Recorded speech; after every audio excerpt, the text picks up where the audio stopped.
Okay, so we're back with Hissen Kaifa once again, January 1st, 1523, and we're going to be doing a little bit of Alliance Chain circumvention here.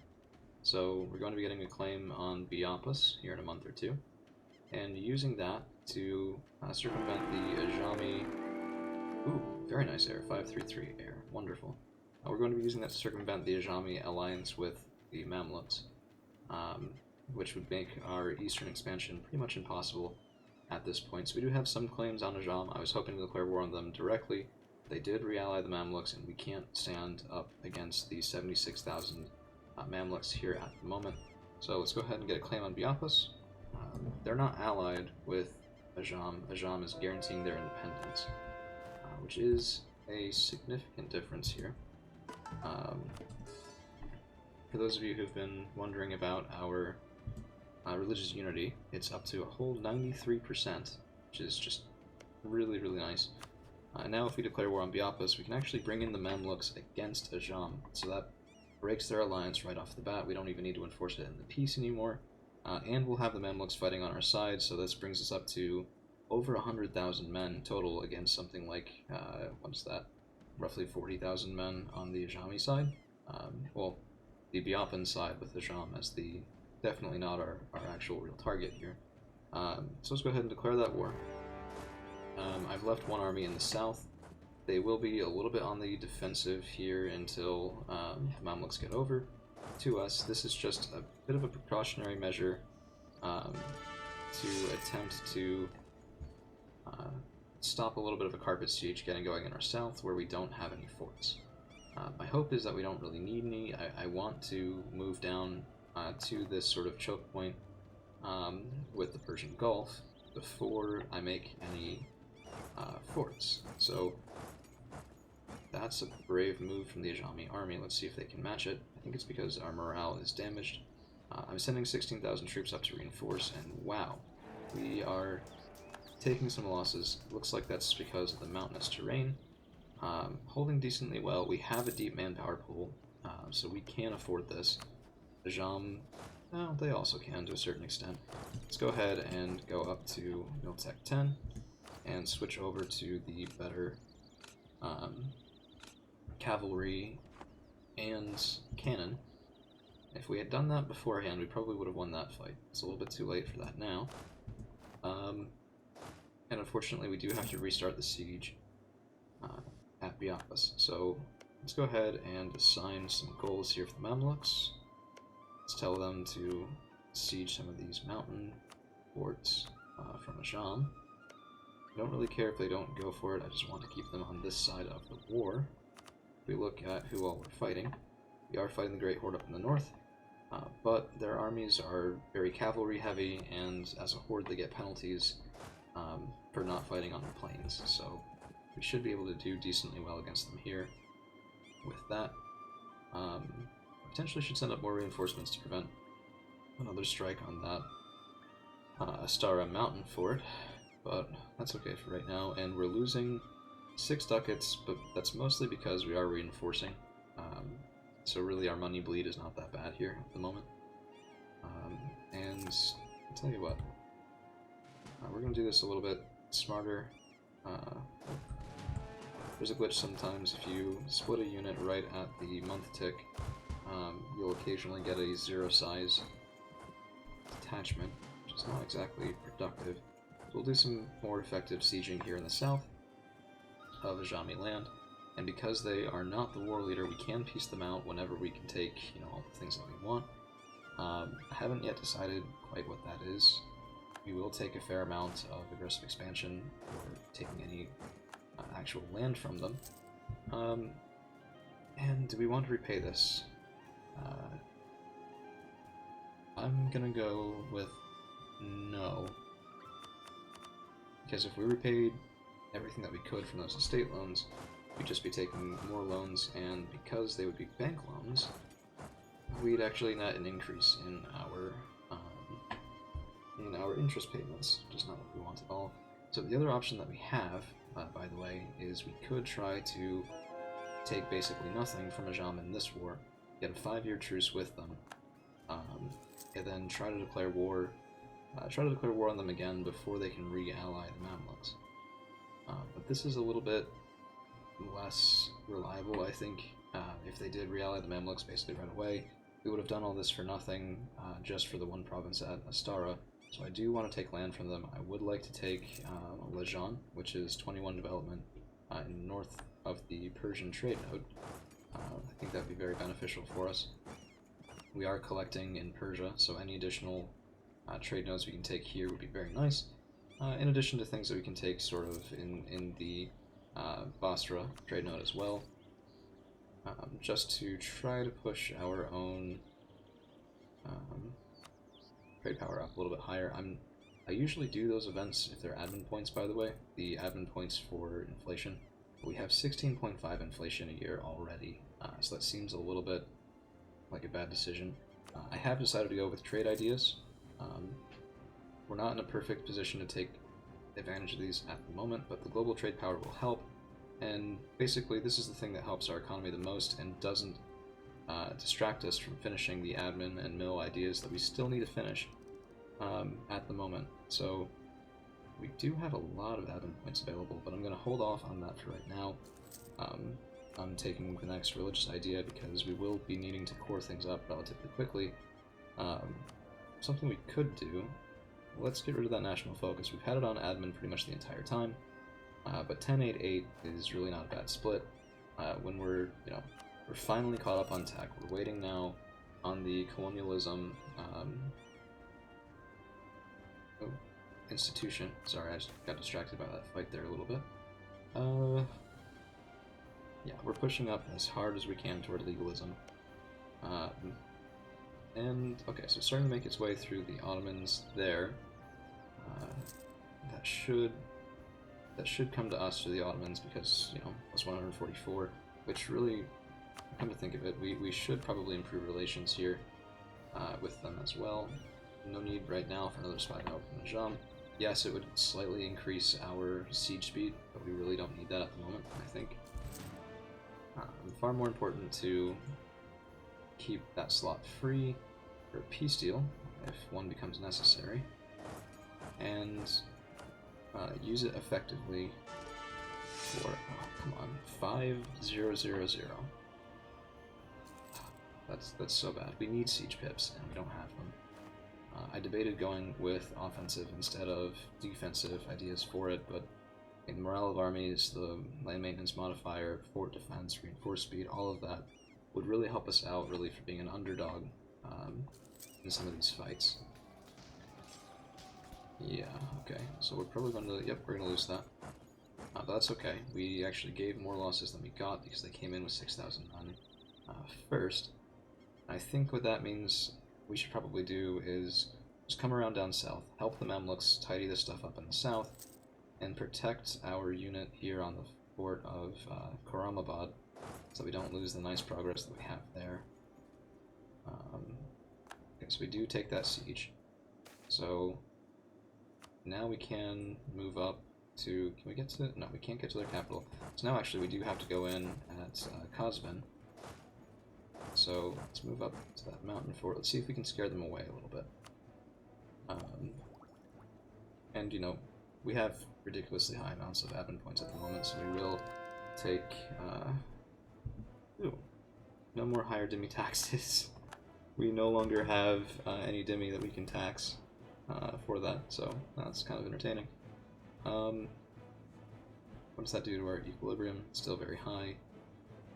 Very nice. Okay, so we don't need that guy anymore. Instead, we can go over. So we could go to yearly inflation reduction. That would benefit us, but not at that cost. Not during this war. So we're instead going to move over to a +1 national tax modifier. That decreases our cost from having it in the first place and increases our taxes by 10%, which should hopefully slow the economic strain of this war. It's no longer the age of exploration. So we have lost the free war taxes that we had gotten briefly for that. And let's go in at the Strylands fort. We're making pretty good progress against Dajan. Let's see what they'll give us. We definitely want these 3 provinces at a minimum. and that's going to take a lot more war score than we currently have. So let's just keep going. May as well. If we take those 3 provinces, we can also move over to Mazarandan. I know that we're supposed to be moving into the Arabian Peninsula instead of toward the east. Something we could do is we could see about... okay, so we can't demand more than 100%, so we can't do this and take something that would border us with Hassa, which might actually be the smarter move in the long run. Just because if we can declare war on Hassa,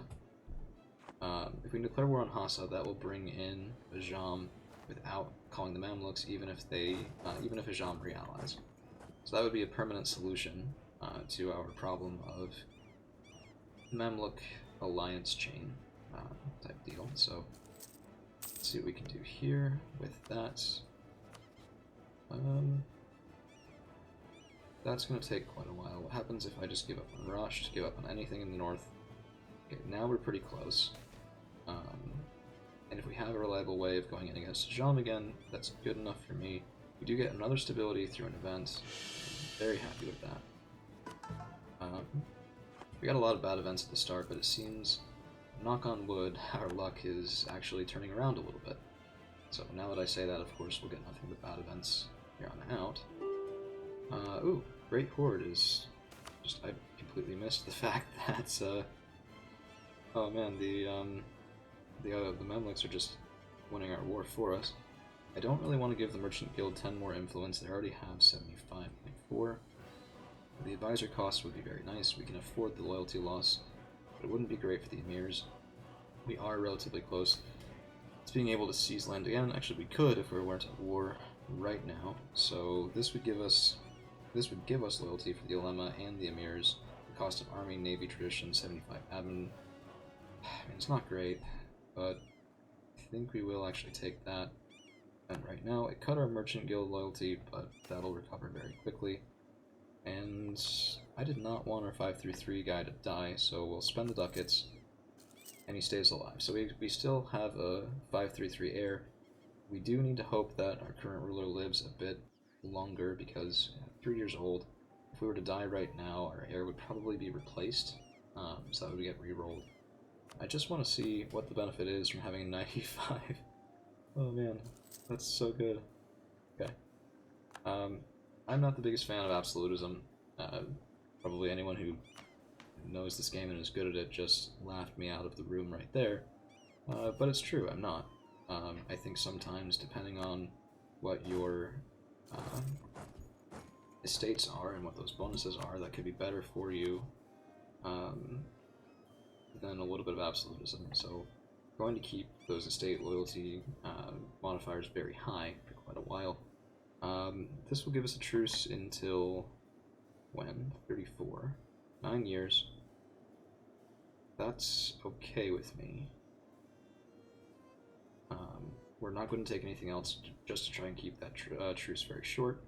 We don't need to break their alliance anymore with the Mamluks.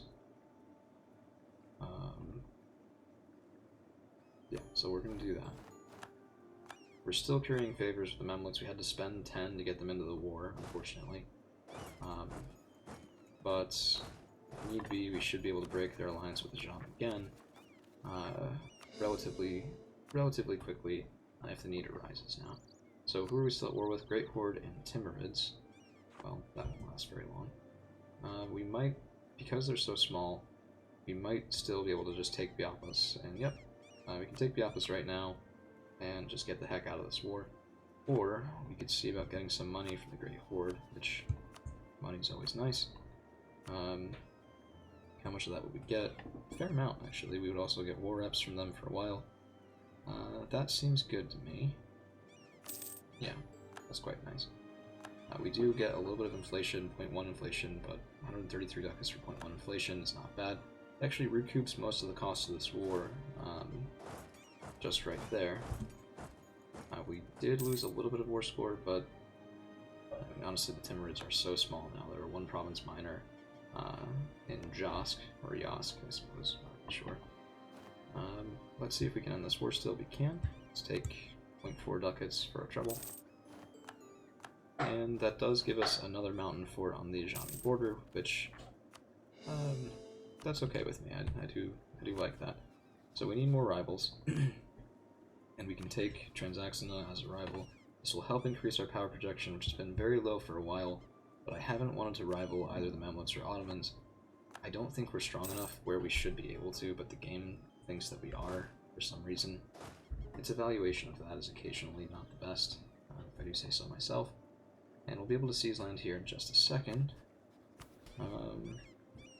Minute changes to our land from that war, but really nothing major. Okay, Merchant's Guild is up to 50, so we can seize without getting rebels. Okay. Sorry about that. Okay, let's see. We're almost able to use another piety interaction here.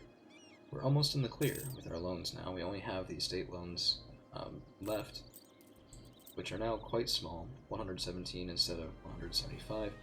Minds tell us of the... Okay, so it looks like Hungary was pretty badly weakened by the war with the Ottomans. Yeah, a lot of territory lost there, and now they're at war with Austria and Bohemia, who is under Austria, so they have completed that mission. Take a look, there's no leagues yet, and with the weakening of Hungary, the Catholic League will actually get quite a significant advantage. So Austria's going in for what? Conquest of Sosny. So that's not the personal union casus belli. We're not going to do that agenda. It's not worth the investment for us right now. We could turn off our army upkeep and our forts, though. We will turn off our forts, at minimum.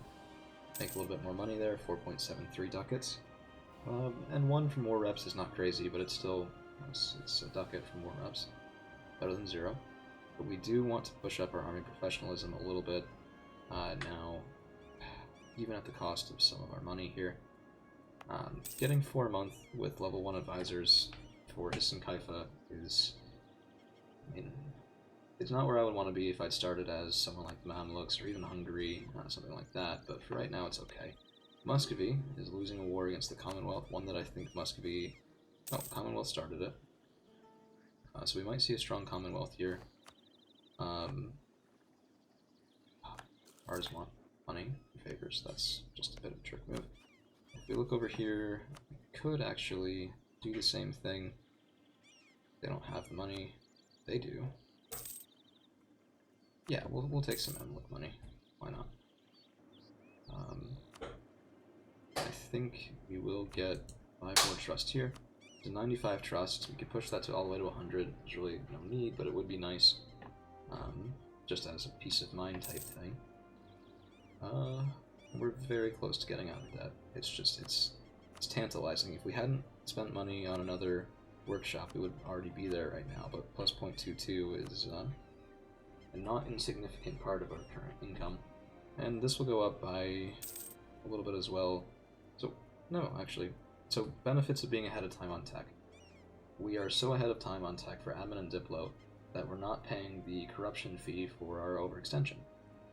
We don't have much overextension in the first place, but the plus 0.09 from overextension to our corruption is balanced out by being ahead of time in tech, which is a wonderful money saver, actually. One thing we should do, we have no truce with Hassa, and this is the Arabian Peninsula, so this is working our way now toward sort of enveloping the Mamluks a little bit, but pushing our way over to what we need with Saladin's legacy.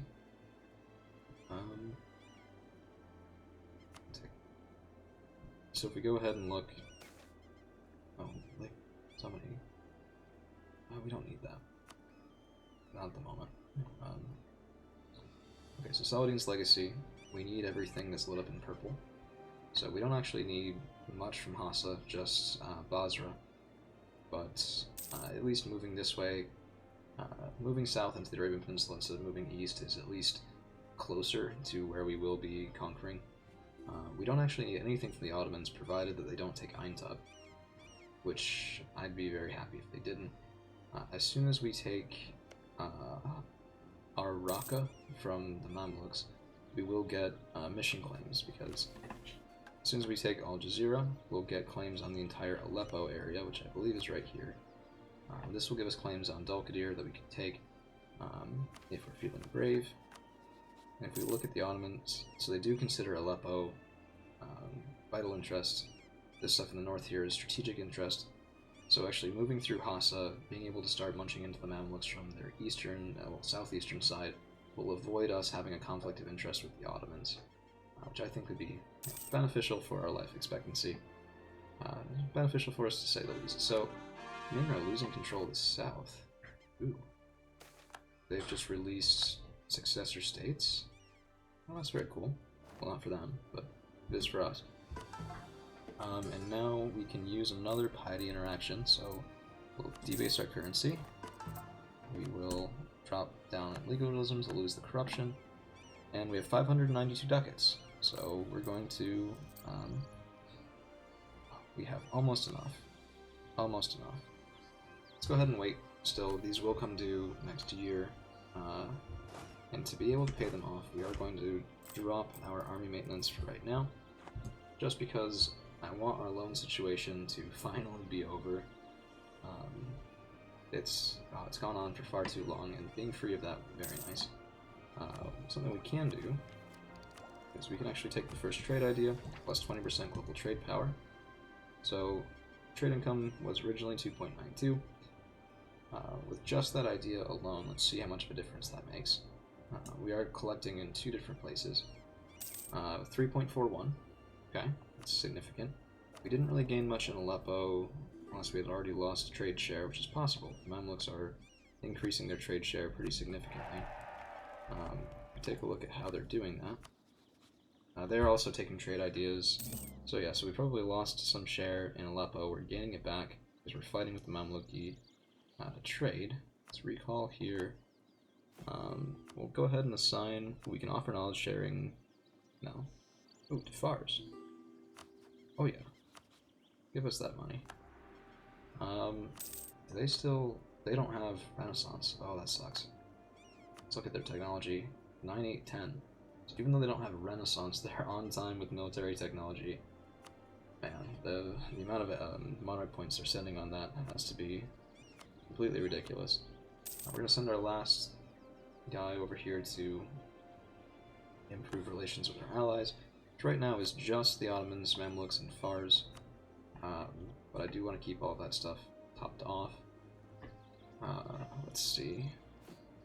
So we can build up our army a little bit more now. We can probably do 2 more infantry in each stack, or at this point we could afford 2 more cannons. And improving our back line there would be quite nice for sieges as well as the actual battles. Now that if we come over here and look at our Pedreros, we're starting to get relatively good fire pips here. It's still not super worth it until you get down into things like the large cast iron cannon, which is one of my personal favorites, at least with the earlier cannons. Just because, you know, they look cool as well. We can repay all loans, and I think we will. Okay, good protection against Castile. You know, this was an exciting enough little episode here. I think we might call it in January 1. Do a little bit of a shorter one here. And let's see. Before we do that, let's go ahead and work our way up to completing religious ideas. Just one idea away, we'll get Deus Vult, which won't help us that much in this region. I guess we can go in against some Shia countries, but there really aren't that many. It's all occupied by Sunni. But, you know, eventually we'll be running up against the Coptics in the south and some Christian nations in the northwest. And I've probably gone past January of this year, so we'll just call it a month then. We are debt-free, and we have 116 ducats in the bank. So, that's something to celebrate, I'd say. Thank you guys for hanging around, and we'll see you again real soon.